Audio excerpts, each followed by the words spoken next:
All right, this is John Brabs from RunMichigan.com on January the 14th down here in Houston after the Olympic trials race, and talking to Desiree Davila from Hanson Brooks team, and finished second overall out there today and qualified for the Olympics. Got to be excited, huh? I am excited. It's kind of like a giant deep breath, relax now and have fun. It's great when all the work comes together and you accomplish a goal that's been a goal for a long time. And that's how I feel right now. And what was it like last night? You know, going in. I know you had the top time coming in, and definitely were one of the favorites out there today. So, what were you thinking last night, and trying to keep yourself calm? Sure. Yeah.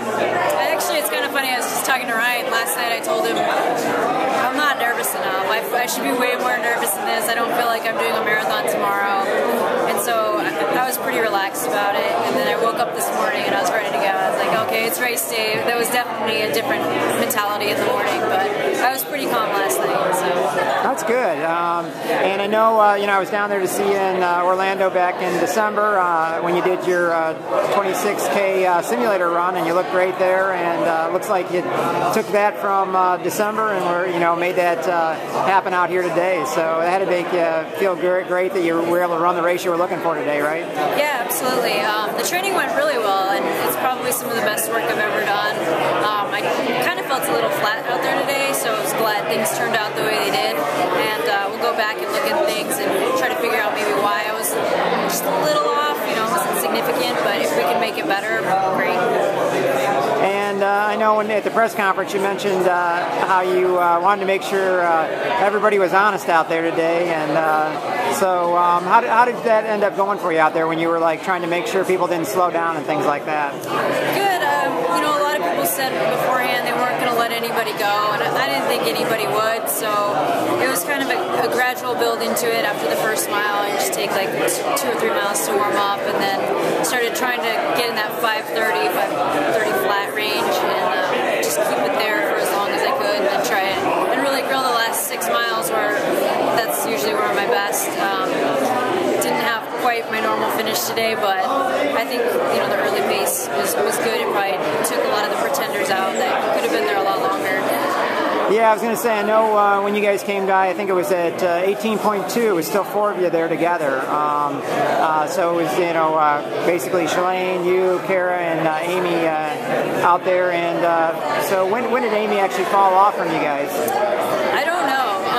I honestly, with Amy, I assume that she's there up until the last second when I cross the line, because she's such a fighter. She can fall off, and you can think, oh, that was the move, she's done, and a mile later she'll be leading, and where the hell did you come from? So I really didn't know. I wasn't turning around and checking it much, so I just knew I had to push all the way through the finish line.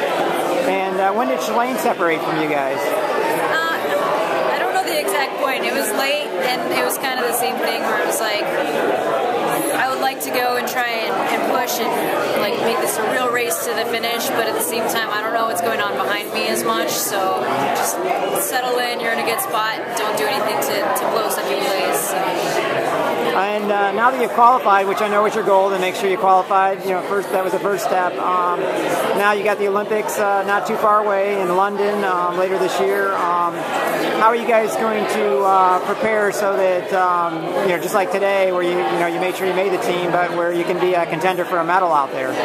It's a good question. Well, we'll have to sit down and talk things over. I was actually out in London last summer doing a 5K, and I was able to get on the course a couple times, and so we know what that's like, and we'll probably go and see it again, and then try to figure out the best way to run the best race for me on that course. Right now I'm not really sure what all it will entail, but I know there'll be many conversations about it. And it's got to be exciting, since I know you've run in the World Championships marathon before, so you know what it's like to be out on that kind of a stage. So it's got to feel good for you, right? And then also Boston, Yeah, exactly. Being in those big races just gets you kind of ready for it. I expect it to be bigger than anything that I've done before, and a little bit different, a lot different, I would imagine. But being in those races that are as close to that as possible will hopefully help. And I guess one last question is, I know you've been away from Michigan for a while, so and I heard something about you getting a new house up there? We did, yeah. Very excited.